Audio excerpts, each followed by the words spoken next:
Frederick II, Holy Roman Emperor and King of Sicily, was a ruler unlike any other in medieval Europe.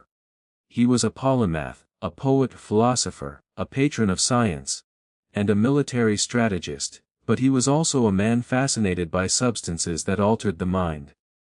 In a time when rulers were expected to be paragons of discipline and piety, Frederick indulged in experiments with hashish and other mind-altering herbs.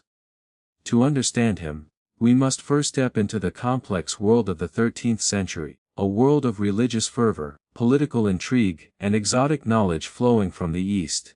Frederick was born in 1194 in Gisi, near Ancona into the Hohenstaufen dynasty.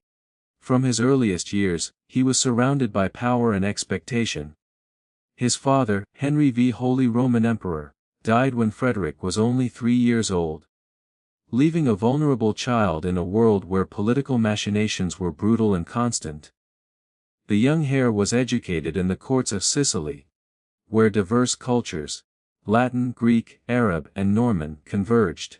This exposure instilled in him a fascination with science, philosophy, and medicine, including knowledge of exotic plants and substances that could alter consciousness. Unlike many monarchs who relied solely on brute force, Frederick valued intellect, curiosity, and experimentation. His education included the study of astronomy, medicine, mathematics, and the natural world. He became fluent in multiple languages, enabling him to access knowledge from across Europe and the Middle East. Among the subjects that captivated him were substances capable of inducing visions, altered states of consciousness, and introspection. Hashish, introduced to him through contact with Arab scholars and travelers, became one of the most notable of these substances. Frederick's use of hashish was not recreational in the way we understand today. It was deliberate, experimental, and often philosophical. Historical accounts suggest that he consumed it to explore the boundaries of perception, consciousness, and creativity. In a time before modern psychology or chemistry, hashish was considered a tool to expand the mind, stimulate thought, and perhaps gain insights that sober reasoning could not produce. The emperor's court was a place where intellectual curiosity was nurtured, and exotic substances were not taboo. Scholars, poets, and physicians mingled freely, bringing texts, plants and powders from distant lands. Frederick surrounded himself with Arab physicians who were experts in herbal medicine, pharmacology, and the preparation of narcotics. These experts taught him to measure doses carefully, to understand timing, and to observe the effects, effectively creating a controlled environment for his chemical explorations. While Frederick indulged in hashish, he also experimented with other substances. Alcoholic infusions, medicinal herbs, and even early forms of opium preparations were to manage stress, alleviate pain, or enhance focus. The life of an emperor was never easy. Endless political negotiations, military campaigns, rebellions, and the constant threat of papal intervention created chronic stress.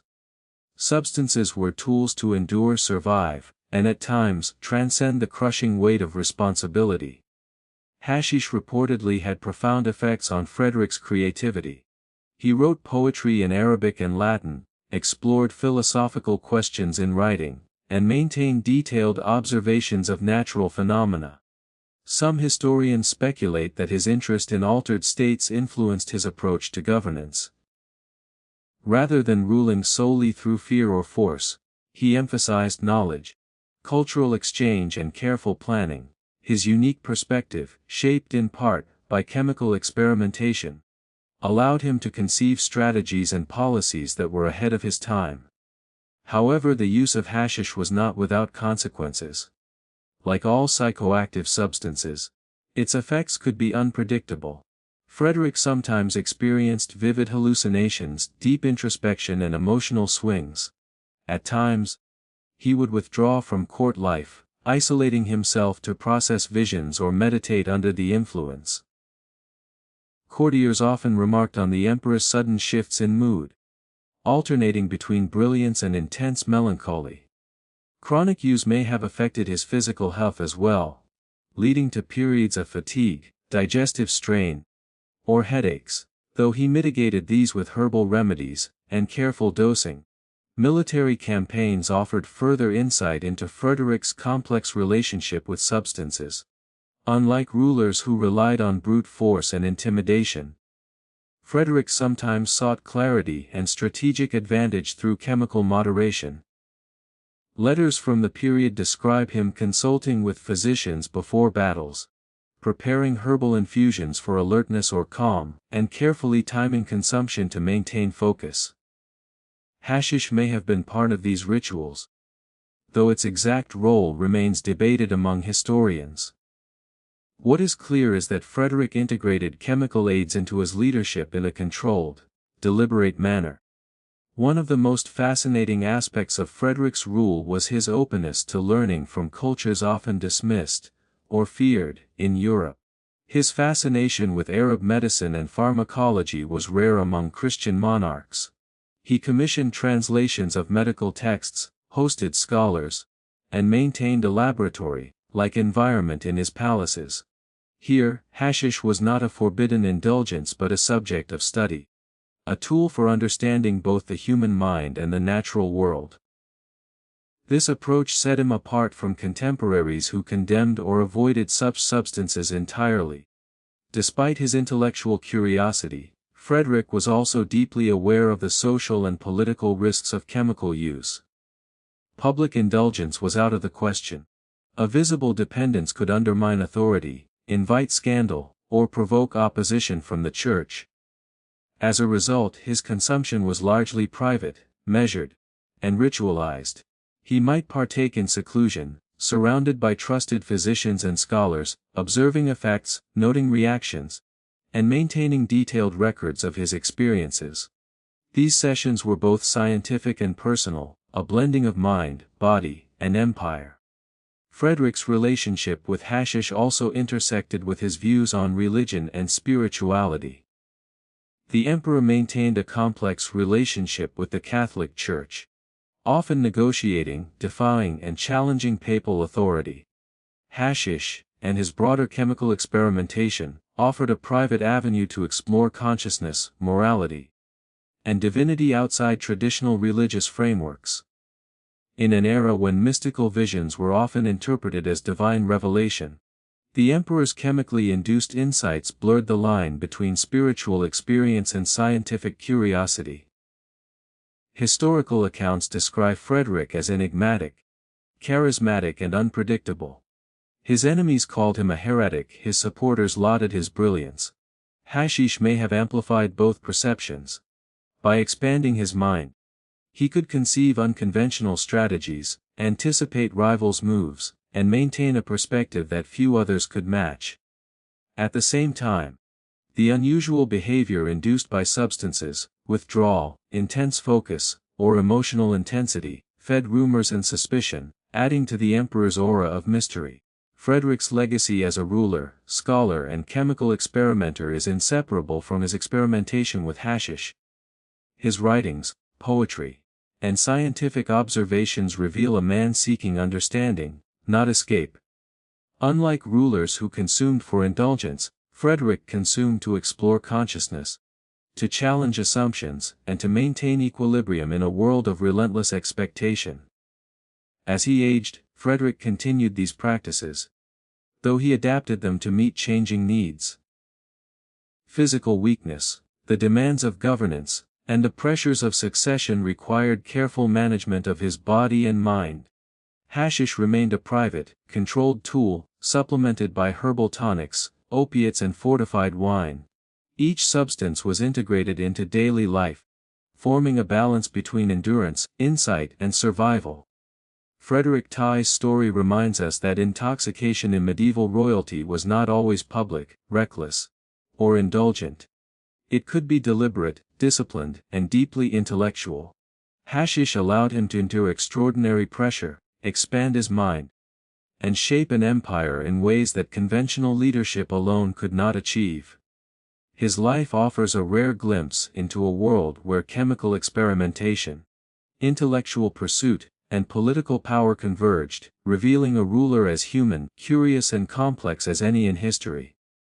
Henry VIII of England is remembered as one of the most notorious monarchs in history, a king of immense power, larger-than-life personality, and notorious indulgence. His reign, stretching from 1509 to 1547, was marked by monumental political shifts, religious upheaval and personal excess, yet beneath the opulence, ceremonies, and legendary appetite for women and food, lay a ruler whose reliance on substances like alcohol and opium was as essential to survival as his armor or counsel. To understand Henry fully, one must step into the Tudor court, a world of relentless political pressure, brutal expectations, and constant surveillance. Born in 1491, Henry was a prince raised with ambition, martial training, and strict discipline. He was athletic, intelligent, and fiercely competitive, a child of both privilege and immense expectation. As heir, he was groomed to secure England's position in Europe, balancing diplomacy, military might, and the complex networks of noble loyalty. The Tudor court, vibrant yet treacherous, demanded constant attention. Every move, word, and gesture was observed, and failure could be fatal. The stress on young Henry was immense. From early adulthood, Henry displayed an appetite not only for food and pleasure, but also for stimulants and sedatives that could moderate his mental and physical state. Wine was omnipresent in his diet. Unlike commoners who used alcohol sparingly, Henry's wine was strong, sweet and fortified, consumed in vast quantities for both pleasure and medicinal purposes. Alcohol was believed to aid digestion, stimulate appetite, and fortify the body, qualities Henry used to maintain energy through the long, demanding days of court life. But wine was only the beginning. Henry also relied on opium-based remedies, prepared as tinctures or mixed into medicinal syrups. These were administered for pain relief, anxiety, and sleep. Chronic illnesses, ranging from digestive troubles to recurring headaches, combined with the stress of governance, made such interventions essential. Opium did not provide mere pleasure, it provided endurance, a chemical buffer against the constant demands of kingship. Henry's physical excess was legendary. He was athletic in youth, excelling in jesting, hunting and swordsmanship. But injuries and illness accumulated. By middle age he suffered from chronic leg ulcers, likely exacerbated by obesity, infections and poor circulation. Pain was constant and opium tinctures became a necessary relief, allowing him to function while maintaining the facade of vigor expected of a king. Alcohol and opiates also influenced his temperament. Henry was prone to sudden emotional shifts, fluctuating between charm, ruthlessness, and explosive anger. Historians suggest that chemical moderation may have accentuated mood swings in some cases, while simultaneously enabling him to perform public duties despite fatigue or pain. During councils, court ceremonies, or negotiations with foreign ambassadors, Henry could appear composed and authoritative, his body and mind subtly supported by chemical aids. His notorious appetite extended beyond food and women. It encompassed indulgence in substances intended to sustain energy and endurance. Spiced wines, herbal infusions, and opium preparations were integrated into his daily regimen, creating cycles of stimulation and sedation that allowed him to meet the intense demands of ruling England. Even during feasts and tournaments, chemical moderation likely enhanced stamina, attention, and physical resilience. Henry's religious and political innovations also intersected with his chemical habits. Breaking from Rome to establish the Church of England created monumental stress. The threat of rebellion, assassination, and international censure was constant. In these periods, physicians prescribed stronger doses of sedatives, opiates, and herbal tonics to alleviate anxiety and promote sleep. Henry's ability to manage both personal indulgence and political innovation was facilitated in part by these chemical supports. The psychological dimension of Henry's intoxication is also important. His pursuit of pleasure, power, and control was mirrored by chemical management of body and mind. Alcohol and opium provided emotional stability, reducing the psychological toll of constant threat, betrayal, and the relentless pressure of court life. They were not mere indulgences, they were coping mechanisms for the burdens of rule. Henry's later years revealed the consequences of long-term reliance on substances. His physical health deteriorated, obesity, gout, leg ulcers, and likely diabetes combined with decades of alcohol and opiate use. Chronic pain persisted, and mobility was reduced. Yet chemical aids allowed him to remain active in governance and ceremonial life until his death in 1547. His mental faculties remained sharp, though tempered by fatigue and possibly the lingering effects of years of medicinal intervention. The historical record confirms that Henry Valley's intoxication was both public and private.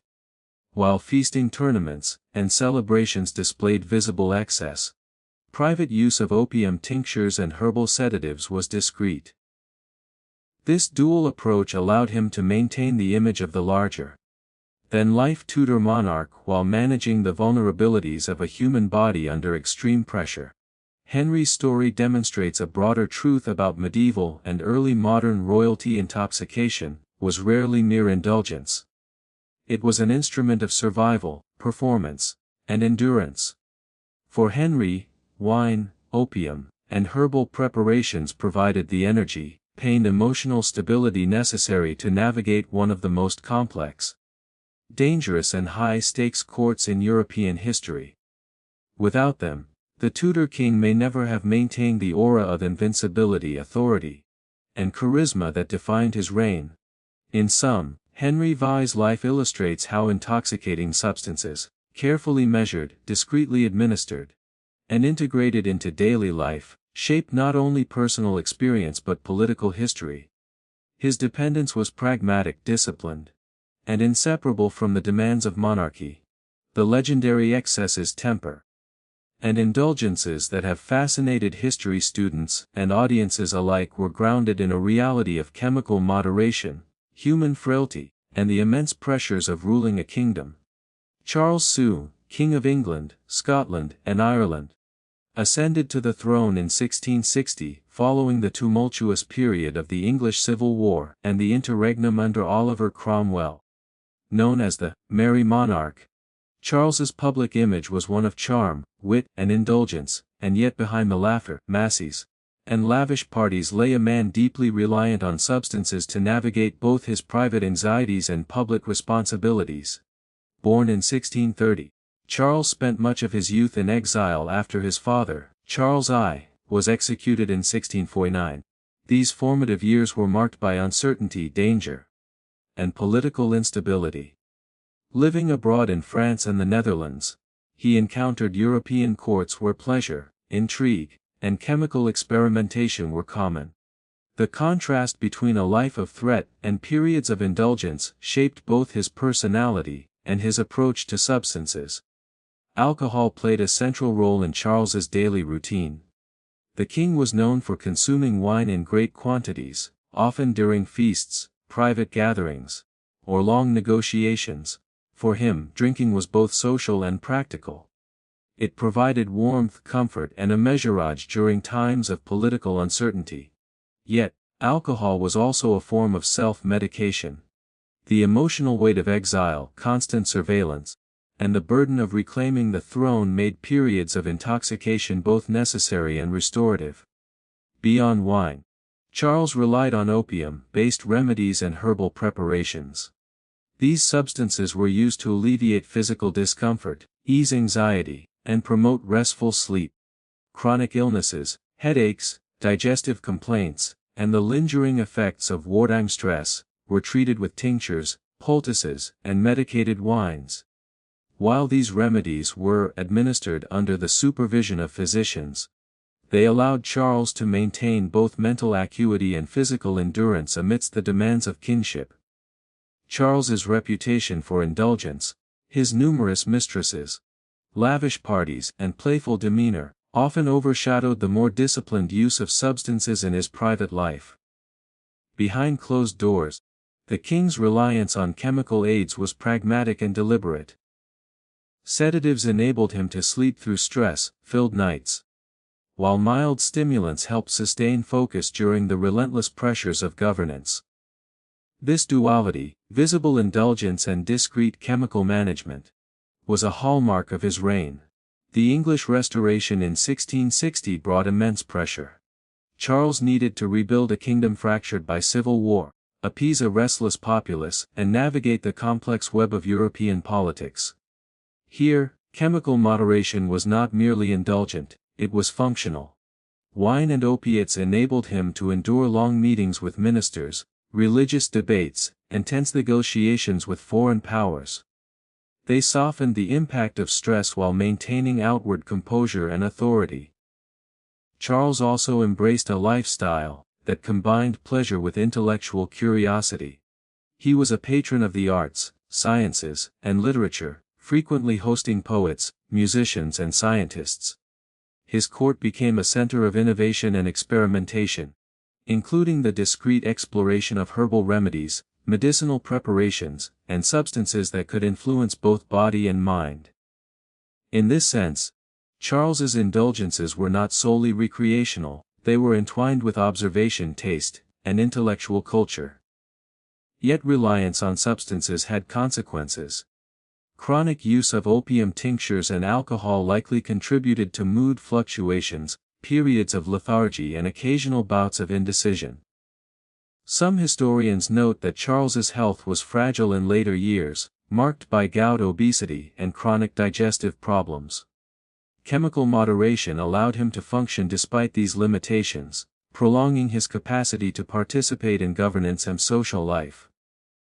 Public perception, however, focused largely on his charm and apparent vitality.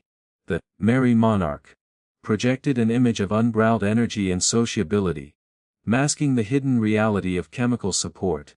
This duality, extravagant public life combined with private reliance on sedatives and stimulants, defined Charles Sicko as both a ruler and a man navigating the physical and emotional demands of monarchy. Charles's use of substances also had a subtle impact on his political decisions. During moments of extreme pressure, chemical moderation allowed him to maintain patience, negotiate with adversaries, and observe the subtleties of courtly maneuvering. In essence, opiates and herbal remedies were tools of governance, enabling him to endure situations that might have overwhelmed a less chemically supported monarch. In the final years of his reign, Charles's health declined. Chronic ailments, compounded by decades of alcohol and opiate consumption, took a toll. He suffered from obesity, gout, and other illnesses exacerbated by lifestyle and chemical use. Yet even as his body weakened, Charles maintained a level of alertness, diplomacy, and charm that impressed both contemporaries and historians. Substances had become integral to sustaining not just life, but the functionality of kingship. Charles II's story illustrates a broader theme in the history of European monarchy. Intoxication was often more than indulgence. It was endurance, adaptation, and a private tool to maintain authority, mental clarity, and emotional stability. For a monarch navigating exile, rebellion, and the pressures of restoration, wine, opium, and herbal sedatives were not mere luxuries, they were essential instruments of survival and governance. Ultimately, Charles VI's reign reminds us that the human side of monarchy often relied on subtle chemical aids. Behind laughter, feasts, and romantic escapades, the merry monarch was a man carefully managing his body, mind, and emotions, using the substances available in the 17th century to endure the extraordinary demands of leadership, to maintain equilibrium, and to project the vitality expected of a king. His story is a testament to the hidden, often overlooked, role of intoxication in the lives of history's most powerful rulers. Catherine de' Medici, the Italian-born Queen of France, occupies one of the most enigmatic places in medieval history. Married to Henry Serving and later serving as regent for her sons, she wielded immense influence during the wars of religion in 16th-century France. Behind her formidable political presence lay a woman deeply engaged in the use of herbal elixirs, sedatives, and subtle chemical aids, tools that helped her navigate intrigue, danger, and the constant pressures of power. Born in Florence in 1519, Catherine was immersed from childhood in the Medici tradition of intellectual curiosity, artistry, and scientific inquiry. the Medici family, patrons of the Renaissance, valued knowledge of medicine, alchemy, and botany. Catherine absorbed this culture, learning the properties of plants, herbs, and medicinal compounds that could soothe the body, enhance sleep, and even alter perception. These early experiences formed the foundation for her later reliance on chemical aids during the tumultuous years of her queenship. Catherine's marriage to Henry VI brought her to the French court, a world of rigid etiquette, political intrigue, and constant surveillance. Life at court was fraught with danger. Nobles competed for influence, religious factions plotted, and the king himself engaged in affairs that threatened her position. In such a climate, managing stress, sleep, and physical health became crucial to survival. Catherine turned to the medicinal knowledge of her upbringing, employing herbal tinctures, sedatives, and fortified wines to maintain composure, energy, and mental clarity. Her sedatives included opium-based remedies, mandrake and valerian, which helped her endure nights filled with anxiety, secret meetings, and the planning of political strategy. These substances allowed her to rest briefly, despite the incessant demands of court life, and enabled her to rise each morning prepared to confront a world that offered no mercy for hesitation. In essence, chemical aids were not indulgences, they were instruments of survival and strategy. Catherine's interest in herbs and elixirs went beyond personal health.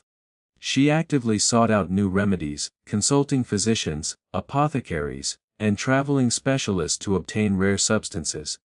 She experimented with compounds intended to enhance memory, calm nerves, and protect against illness, practices that blurred the lines between medical treatment, experimentation, and what later historians would describe as alchemical curiosity. Her use of substances also intersected with her approach to governance. Catherine was a master of subtle influence, orchestrating alliances, navigating rivalries, and maintaining the fragile authority of the crown during the reigns of her sons. The mental and emotional demands of this role were immense. Sedatives and other herbal aids allowed her to maintain emotional equilibrium during crises, to appear calm in public, and to make measured decisions in private councils. Catherine's use of fortified wines and elixirs also had social functions. At court, she would share medicinal wines during dinners or ceremonies, carefully controlling doses to soothe the nerves, encourage conversation, or subtly influence behavior. These practices reveal her understanding of both chemistry and psychology, using substances to manipulate not just her own body, but the dynamics of the court itself. Yet the use of such remedies carried risks. Over-reliance on opiates or strong sedatives could produce lethargy, confusion, or impaired judgment. Catherine was aware of these dangers and practiced moderation, integrating her chemical aids into carefully timed routines. Nights of preparation, measured doses, and periods of observation allowed her to benefit from the effects without succumbing to dependency or the visible weaknesses that could threaten her authority. Catherine's engagement with chemical substances was not purely defensive or medicinal. She also explored their potential for creativity and insight. As a patron of the arts and letters, she valued intellectual stimulation. Certain herbal compounds were believed to enhance perception, intuition, and memory, qualities Catherine applied to the delicate work of negotiating treaties, calming factions, and planning dynastic marriages. In this sense, substances were tools for both survival and strategic advantage. Her personal life too demanded careful chemical management. Henry VII's infidelities and the turbulent behavior of her children created chronic stress. Catherine's private consumption of sedatives and herbal elixirs allowed her to maintain composure, plan, and act decisively while masking anxiety, fatigue, or fear from those around her. This discretion was a critical component of her survival strategy. Catherine's influence extended into the public perception of monarchy and medicine. She helped normalize the controlled, discreet use of substances among the nobility, framing chemical aids as tools for health, composure, and refinement rather than indulgence. Her court became a subtle laboratory of human behavior, where the properties of herbs, wines, and elixirs were tested for physical, mental, and political effects. Despite the constant pressures of war, rebellion, and court intrigue, Catherine lived into her 70s, an unusually long life for her era. Her longevity, partially sustained by chemical aids and herbal management, allowed her to wield influence over decades of French history. She survived multiple kings' religious wars and social upheavals, an endurance that speaks to the pragmatic, disciplined, and strategic use of substances in her daily life. Catherine de' Medici's story reveals a side of medieval and Renaissance royalty often overlooked: the integration of chemical aids into governance, personal health, and strategy. Sedatives, herbal tonics, and fortified wines were not mere indulgences. They were essential tools that enabled survival, clarity, and subtle power. Her legacy illustrates the hidden, calculated, and sophisticated ways in which monarchs like her relied on substances to maintain authority, manage stress, and navigate the complex web of courtly life. In the end, Catherine's life challenges the perception of intoxication as excess or vice. Her use of chemical aids was purposeful, disciplined, and inseparable from her survival as a queen, regent, and strategist. It allowed her to endure the pressures of her time, maintain control in a dangerous environment, and leave an indelible mark on the history of France, a mark written not only in policy and politics, but also in the quiet, hidden administration of mind and body through the careful use of substances. Elizabeth I of England and Ireland from 1558 to 1603, remains one of the most iconic rulers in history. The Virgin Queen was celebrated for her intellect, political acumen, and unshakable authority in a time when a female monarch faced constant threats. Behind the public persona, however, Elizabeth relied on a carefully managed regimen of herbal tonics, subtle sedatives, and occasional stimulants, secret aids that helped her endure stress, illness, and the relentless pressures of ruling a nation. Born in 1533, Elizabeth grew up amid danger, intrigue, and shifting political alliances. Her mother, Anne Boleyn, was executed when Elizabeth was just 2 years old, leaving the young princess under the scrutiny of a court obsessed with survival, loyalty, and reputation. These early experiences shaped both her intellect and her resilience, teaching her the importance of discretion, self-reliance, and subtle forms of self-care. Elizabeth's reliance on herbal remedies began early. In an age when medicine blended superstition, tradition, and emerging scientific knowledge, plants, tinctures, and fortified wines were central to health and well-being. Elizabeth used these substances not for indulgence, but for survival. Herbal tonics made from sage, rosemary, and other botanicals helped with digestion, circulation, and nervous tension. Opium-based remedies, administered in carefully measured doses, alleviated pain, promoted sleep, and moderated anxiety. The Virgin Queen's court was a place of constant observation. Every word, gesture, and movement was scrutinized, both by her advisors and by foreign ambassadors. To maintain composure in this environment, Elizabeth needed physical and mental steadiness. Chemical aids provided a discreet means to maintain equilibrium, allowing her to appear calm, decisive, and unflappable, even during moments of intense political or personal pressure. Elizabeth also faced chronic health challenges. Scholars suggest she may have suffered from smallpox in childhood, leaving her with residual fatigue and susceptibility to illness. Periodic fevers, digestive issues, and the stress of constant travel further burdened her body. Her carefully managed use of herbal sedatives and tonics allowed her to function effectively despite these limitations. These substances were integrated into daily routines, timed to coincide with council meetings, audiences, and public ceremonies, ensuring that physical weakness never undermined her authority. Political stress intensified Elizabeth's reliance on chemical aids. Her reign was marked by religious conflict, threats from Spain, plots against her life, and the constant pressure of maintaining a fragile balance between competing factions. Opium tinctures, herbal infusions, and fortified wines helped moderate fear and anxiety, providing a chemical buffer against the emotional toll of ruling a kingdom under constant threat. Elizabeth's daily use of these substances was both pragmatic and disciplined. Unlike monarchs whose indulgence became public scandal, Elizabeth's administration of tonics and sedatives was hidden, measured, and purposeful. Her physicians carefully monitored dosage, observing her responses to ensure that aid did not become dependency, or visibly compromise her composure.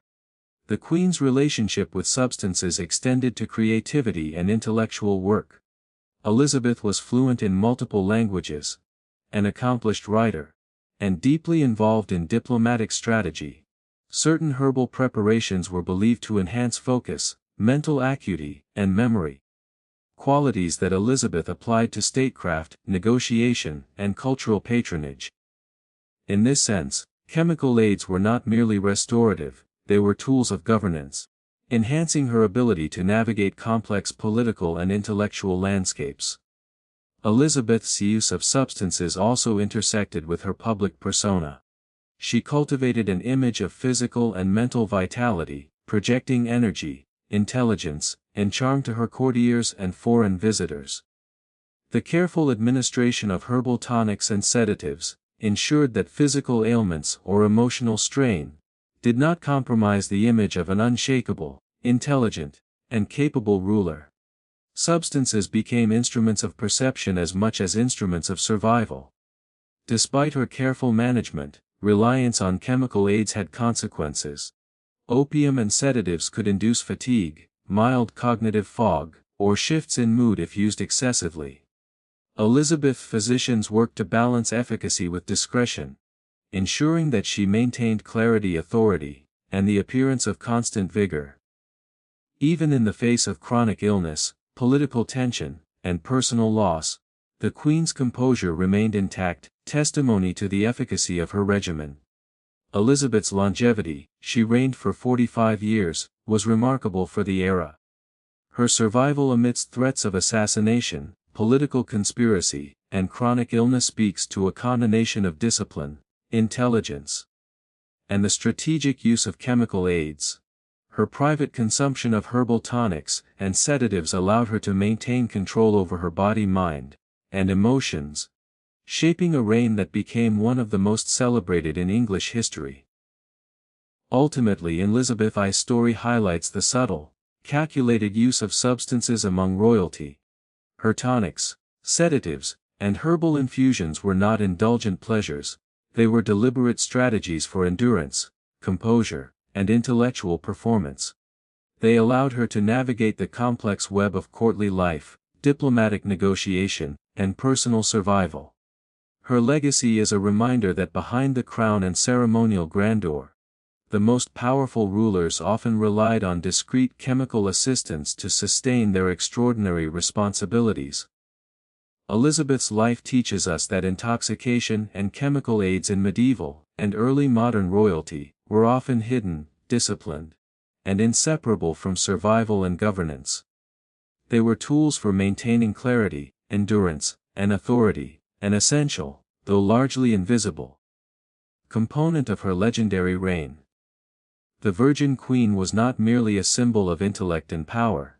She was a living example of the hidden clay between human frailty, chemical aid, and the extraordinary demands of monarchy. Louis XVI of France, known as the Sun King, reigned from 1643 to 1715 and is remembered as the epitome of absolute monarchy. His rule was marked by grandeur, political sophistication, and relentless control over both the nobility and the administration of the French state. Yet behind the opulent ceremonies, elaborate court rituals, and commanding presence, Louis XVI relied on a carefully managed array of substances, including wine, herbal tonics, and opiates to maintain his body, mind, and image in the face of relentless physical and psychological demands. Born in 1638, Louis XVI ascended the throne at the tender age of 4. Following the death of his father, Louis XVI His early years were dominated by regency under his mother, Anne of Austria, and the political guidance of Cardinal Mazarin. From a young age, Louis was steeped in an environment of intrigue, careful observation, and the pressures of appearing composed at all times. This upbringing instilled in him a profound understanding of appearances, discipline, and the need to maintain mental and physical stability under stress, principles that would later shape his careful use of chemical aids. As a monarch, Louis CV faced a constant barrage of responsibilities. Wars, diplomatic negotiations, and internal rebellions demanded endurance and strategic focus. Chronic illness, including bouts of smallpox in childhood, recurring fevers and later digestive and mobility issues, placed additional stress on his body. To manage these pressures, Louis employed a combination of wine, herbal tonics, and mild opiate preparations under the guidance of physicians skilled in the complex medical knowledge of the time. Wine was central to Louis's daily routine. Fortified, spiced, and sometimes infused with medicinal herbs, wine served multiple purposes. It provided nutrition, alleviated digestive discomfort, and acted as a mild stimulant to sustain focus during lengthy council sessions. In the context of a court obsessed with ceremony and formality, wine also had social and symbolic functions, demonstrating vitality and indulgence in a controlled, acceptable manner. Herbal remedies and elixirs were equally significant. Louis's physicians prepared tinctures using ingredients such as valerian, sage, rosemary, and exotic botanicals imported from distant lands. These remedies helped manage stress, moderate mood, and promote restful sleep, essential for a king whose schedule included dawn to dusk governance, public appearances, and private councils. Sedatives were carefully timed to ensure that the king maintained both physical endurance and mental clarity throughout the day. Opiates were used selectively to manage pain and chronic discomfort. By his later years, Louis suffered from foot ulcers, mobility problems, and recurring illnesses that required careful management. Physicians administered small doses of opium tinctures to relieve pain without impairing his ability to rule, attend ceremonies, or maintain public composure. The subtle administration of these substances illustrates the deliberate, strategic approach to intoxication and chemical aid in the royal court. Louis's reliance on substances was not merely physical, it also had psychological dimensions. The pressures of absolute power, constant observation by courtiers, and the expectation of maintaining a heroic image, could create intense anxiety. Herbal sedatives and mild opiates helped buffer these emotional strains, allowing Louis to navigate high-stakes diplomacy, military planning, and courtly intrigue without visible signs of stress or weakness. The Sun King's obsession with order and control extended to the management of his own chemical consumption. Unlike rulers who indulged recklessly, Louis integrated substances into highly structured routines. Physicians recorded dosages, times, and effects, ensuring that the king's use remained discreet, effective, and compatible with the demands of monarchy. This disciplined approach allowed him to leverage chemical aids for endurance, focus, and emotional moderation, rather than mere pleasure or indulgence. Louis XIV's indulgence in wine and herbal tonics also intersected with the elaborate culture of Versailles.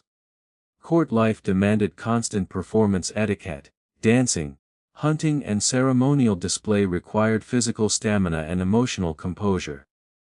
Chemical aids supported these performances, ensuring that the king could maintain an aura of effortless energy, charm, and dominance in a highly visible and scrutinized environment. Yet these substances had long-term consequences. Chronic alcohol consumption, combined with opiates and sedatives, contributed to health decline in Louis's later years, including digestive issues, foot ulcers, and mobility impairment. Despite these challenges, he maintained an extraordinary level of governance, patronage, and personal authority, demonstrating the dual-edged nature of chemical support. It provided endurance and clarity, but carried cumulative physical costs. Lewis's story exemplifies the hidden mechanisms behind the image of royal power. Chemical aids were essential instruments in maintaining the balance between human frailty and the demands of kingship. They allowed the Sun King to sustain energy, manage pain, and preserve emotional composure over decades of intense responsibility. His reign demonstrates that behind the ceremonial grandeur and public image, monarchs often relied on substances to endure the relentless pressures of ruling an empire. Ultimately, Louis XIV's life reminds us that intoxication in royalty was often a deliberate, controlled and strategic tool. It was not merely indulgence, but an essential component of endurance, perception and governance.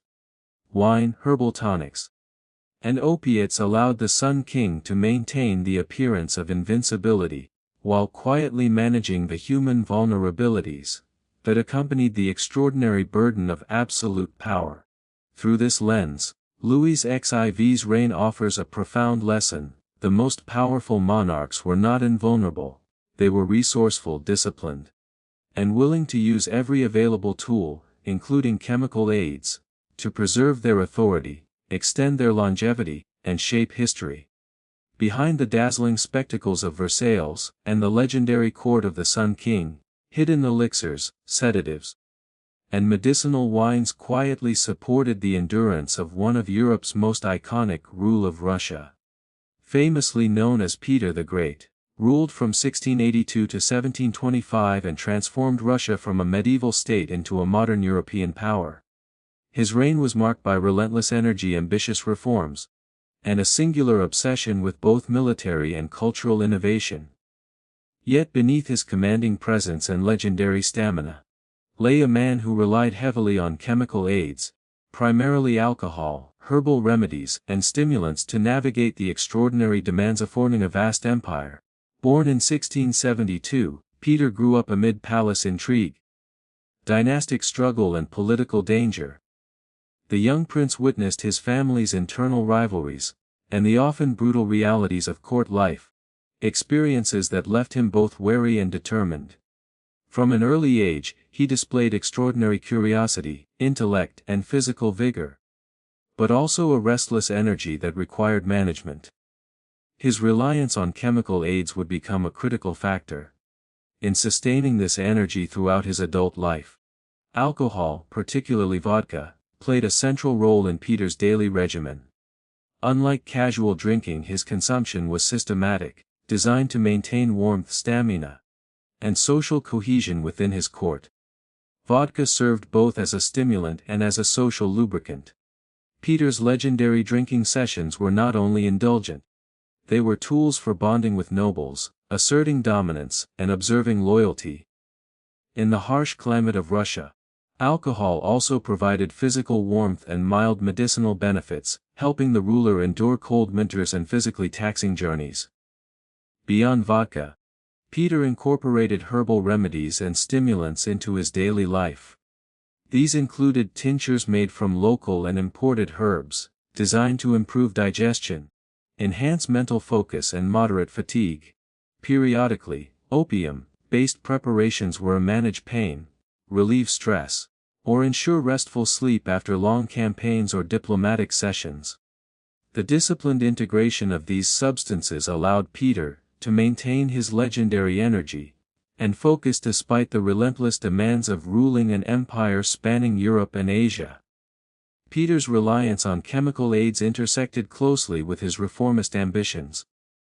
He sought to modernize Russia's military, government, and cultural institutions, tasks requiring long hours of planning, supervision, and travel. The mental and physical stress of these reforms was immense, particularly in an environment resistant to change. Herbal stimulants, sedatives, and alcohol allowed him to maintain the equilibrium necessary to implement policies, direct military campaigns, and navigate the treacherous waters of Russian court politics. Chronic illnesses and injuries also influenced his chemical reliance. Peter suffered from bouts of severe fatigue, gout, and other physical ailments that could have hampered his capacity to govern. Physicians administered opium tinctures and herbal remedies to alleviate these conditions, enabling him to function at a level of activity far exceeding that of typical rulers. The combination of physical stimulation, sedatives, and alcohol created a delicate balance, sustaining endurance while mitigating pain and fatigue. Peter's use of substances extended to his social and ceremonial life. As a ruler, he needed to maintain public perception of vitality, courage, and decisiveness. Lavish banquets, courtly entertainments, and state ceremonies required constant physical energy and emotional control. Alcohol and herbal aids provided both confidence and stamina, allowing him to maintain the image of the indefatigable monarch, while quietly managing the physical and mental strain of continuous performance. The psychological dimension of Peter's chemical use is also significant. The pressures of authority, combined with his personal perfectionism and obsession with reform, created chronic anxiety and tension. Sedatives and herbal tonics help buffer this emotional strain, allowing him to approach negotiation, military planning, and governance with a level of composure that might have been unattainable otherwise. In this way, intoxication was not a vice but a strategic instrument of control over both mind and circumstance. Peter's legendary drinking sessions were often accompanied by intense intellectual activity. He held extended councils, scientific experiments, and strategic discussions late into the night, using alcohol as both social lubricant and mild stimulant. Observers noted his unusual combination of stamina, intellectual engagement, and physical activity, an interplay of natural energy, cultivated discipline, and chemical support that defined the character of his rule. Yet reliance on these substances carried risks. Chronic alcohol consumption and opiate use contributed to physical deterioration over time. Peter's later years were marked by reduced mobility, chronic pain, and repeated illness, a cumulative result of both age and the decades of chemical support that had sustained his extraordinary activity. Despite these consequences, his mental acuity and ability to govern remained remarkably intact, demonstrating the careful, disciplined nature of his approach to chemical aids. Peter the Great's story illustrates the pragmatic use of intoxication in royal life. Alcohol, herbal remedies, and opiates were integrated into daily life as tools for endurance, focus, and social cohesion. They enabled a ruler to maintain extraordinary levels of energy, manage chronic pain, and sustain authority in the face of immense pressures. For Peter, substances were instruments of strategy, as much as they were of pleasure or survival. Ultimately, Peter the Great's reliance on chemical aids reflects a broader theme. In the lives of powerful monarchs, the human body and mind, no matter how strong, required support. In a world of constant political intrigue, military campaigns, and social expectation, substances were not indulgences, they were extensions of governance, endurance, and personal survival. Behind the image of the tireless reformer and indomitable monarch lay a carefully managed network of chemical assistants that made his extraordinary accomplishments possible. James I of England, who reigned from 1603 to 1625, was a monarch whose legacy intertwines the intellectual and the indulgent. Known as a philosopher king, patron of the arts, and author of the King James Bible, James's reign was also notable for his private reliance on chemical aids, particularly opium, tobacco, and herbal remedies, to navigate the pressures of court, politics, and personal health. His story illuminates the complex intersection of intellect, intoxication, and power in early modern royalty. Born in 1566 as James VI of Scotland, he inherited the English throne after the death of Elizabeth I, uniting the crowns of Scotland and England. From an early age, James was immersed in a world of political intrigue, religious tension, and scholarly ambition. He was an intensely curious individual, deeply interested in philosophy, medicine, and the natural sciences. This intellectual curiosity extended to substances that could alter perception, enhance mental clarity, or provide relief from physical and emotional strain. Tobacco, recently introduced to Europe from the Americas, became one of James's notable indulgences. He smoked regularly, believing it had medicinal properties. Early modern physicians and herbalists claimed that tobacco could aid digestion, calm nerves, and even prevent disease. For James, tobacco was both a stimulant and a comfort, helping him manage the stress of courtly life, long hours of study, and the pressures of rule. Opium-based remedies were also sent to his personal care. Chronic headaches, digestive troubles, and the psychological strain of ruling a newly unified kingdom required careful management.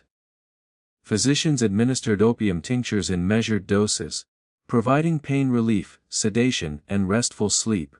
These treatments were highly controlled, reflecting both the sophisticated medical knowledge of the time and James's own disciplined approach to health management. James's reliance on chemical aids was deeply intertwined with his intellectual pursuits. He spent hours in study, writing treatises on kingship, theology, and natural philosophy. Certain herbal preparations were believed to enhance mental acuity, focus, and memory, qualities James applied rigorously in governance and scholarship. In this sense, his indulgences were functional tools, designed to optimize the performance of body and mind in the service of statecraft. The psychological pressures of James's reign further amplified his need for chemical support. Religious conflict, particularly between Catholics and Protestants, created chronic stress, while political maneuvering with Parliament demanded careful patience and diplomacy. Opium, tobacco, and herbal sedatives helped buffer emotional strain, allowing him to maintain a composed, authoritative presence in public, while privately managing the anxiety and fatigue inherent in his role. James also integrated chemical aids into social and ceremonial life.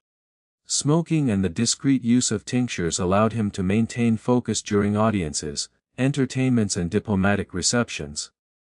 They provided subtle energy, calm, and composure, enhancing both personal performance and public perception. In a court obsessed with hierarchy, ceremony, and reputation, the discreet management of substances was essential to sustaining authority and influence. The intellectual climate of James's court also encouraged experimentation with herbal and chemical remedies. Scholars, physicians, and alchemists were part of his inner circle, introducing new substances, compiling medicinal texts, and observing effects on health and cognition. James participated in these studies personally, reflecting a blend of curiosity, pragmatism, and strategic use of chemical aids. In many ways, his intoxication was an extension of his intellectual pursuits, merging scholarship, experimentation, and governance. Physical endurance was another key factor. Long days filled with council meetings, diplomatic negotiation, and ceremonial appearances demanded sustained energy. Opium tinctures alleviated pain and provided restful sleep, while tobacco and herbal stimulant maintained focus and stamina during waking hours. This careful orchestration of chemical support enabled James to operate at a level of productivity, insight, and influence remarkable even for a monarch. Yet reliance on these substances was not without risk. Chronic use of opiates, tobacco, and herbal remedies carried potential side effects, including fatigue, mood fluctuations, and long-term health complications. James's disciplined approach, combined with careful supervision by physicians, minimized these risks, allowing him to benefit from chemical aids without compromising his mental acuity or public image. James's story highlights the functional, disciplined, and strategic use of substances among royalty. Tobacco, opium, and herbal remedies were tools of endurance, mental clarity, and emotional management, integral to his survival and effectiveness as a ruler. Far from being mere indulgence, these aids allowed James to navigate a complex political landscape, maintain intellectual rigor, and fulfill the immense responsibilities of kingship. Ultimately, James's life demonstrates the hidden interplay between human vulnerability and the demands of power. The public image of a philosopher, king, scholar, and sovereign was supported by private, carefully managed intoxication. Opium, tobacco, and herbal tonics were not simply pleasures. they were essential instruments that sustained health, focus, and authority. Behind the calm erudite, and commanding presence of James I. These chemical aids quietly shaped the course of history, ensuring that a monarch could endure, think, and govern in the face of extraordinary pressures. Frederick Tilly of Prussia, known as Frederick the Great, reigned from 1740 to 1786, and is remembered as a military genius, enlightened ruler, and patron of the arts and philosophy. Beneath his reputation for Peplin's strategic brilliance and intellectual rigor, Frederick relied on chemical aids, primarily wine, opium, and herbal remedies, to sustain the energy, focus, and composure necessary to govern a kingdom in a time of constant warfare and political complexity. Born in 1712, Frederick was raised in an environment of strict discipline and intense military training.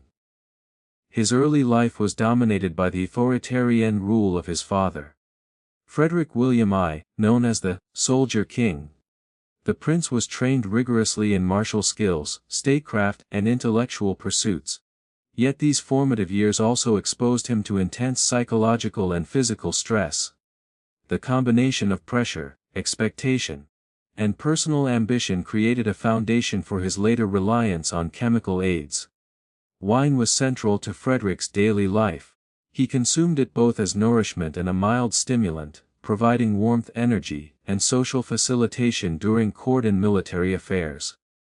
Fortified wines, often infused with medicinal herbs, helped maintain stamina during long campaigns, extended council meetings, and nights of strategy planning. Wine served a dual purpose: sustaining physical energy while enhancing social and political performance within the court and military hierarchies. Herbal remedies and opium-based tinctures were also integral to Frederick's regimen. Chronic illnesses, physical strain from military campaigns, and the psychological burden of leadership required careful management. Opium provided sedation, pain relief, and restful sleep after periods of intense activity, while herbal tonics improved digestion, moderated stress, and enhanced mental focus. These substances were administered in precise, measured doses, reflecting both the scientific knowledge of the period and Frederick's disciplined approach to self-care. Frederick's reliance on chemical aids intersected closely with his intellectual and strategic pursuits. He was deeply engaged in philosophy, music, literature, and military theory. Long hours of study, writing, and correspondence demanded sustained concentration and energy. Herbal stimulants and sedatives allowed him to maintain mental clarity and endurance, supporting both creative and strategic output. In this sense, intoxication was functional, not indulgent, a tool for enhancing performance in governance and intellectual life. The pressures of constant warfare also necessitated chemical support. Frederick led his armies personally during the Silesian Wars and the 7 Years' War, often engaging in grueling campaigns with unpredictable conditions. Fatigue, physical strain, and the psychological burden of command were constant. Opium and herbal tonics helped manage pain, reduce stress, and maintain alertness, enabling him to sustain rigorous leadership in the field. Without these aids, the demands of such campaigns might have overwhelmed even the most disciplined mind and body. Frederick's use of chemical aids extended into the social and ceremonial life of the court. Maintaining appearances, entertaining foreign dignitaries, and fostering alliances required energy, charm, and composure. Wine, herbal tonics, and discreet sedatives allowed him to navigate these social pressures without revealing fatigue or discomfort. His ability to combine intellectual depth, military prowess, and social finesse was supported in large part by careful chemical moderation. The psychological dimension of Frederick's intoxication is equally significant. Leadership in a constantly threatened state required emotional resilience. Opium tinctures and sedatives help buffer anxiety, temper impulsivity, and provide emotional equilibrium, allowing Frederick to maintain measured judgment during crisis. Chemical aids became tools of mental discipline, as essential as training in strategy, philosophy, or statecraft. Frederick's disciplined approach to substances minimized term risk while maximizing effectiveness. Physicians and apothecaries monitored dosage, timing, and effects, ensuring that chemical aids supported performance without compromising clarity or control. This strategic integration illustrates the sophisticated understanding of both human physiology and leadership demands that characterized his reign. Yet reliance on chemical aids was not without consequence. Chronic use of opiates, sedatives, and alcohol could contribute to fatigue, digestive issues, and long-term health concerns. Frederick's later years were marked by physical decline, but his mental acuity, strategic insight, and administrative skill remained sharp. The careful, controlled use of substances allowed him to sustain the extraordinary demands of a lifetime of military campaigns, governance, and intellectual pursuit. Frederick the Great's story exemplifies the hidden, functional role of intoxication among European monarchs. Wine, opium, and herbal tonics were tools for endurance, focus, and emotional regulation, integrated into daily life with precision and discipline. These aids allowed a ruler to sustain performance, navigate stress, and maintain authority over decades of demanding service. Ultimately, Frederick's life underscores a broader truth behind the image of disciplined brilliance.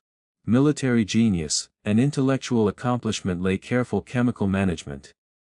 Intoxication, in his case, was not a vice, it was a strategic instrument, enabling a monarch to endure the extraordinary pressures of leadership.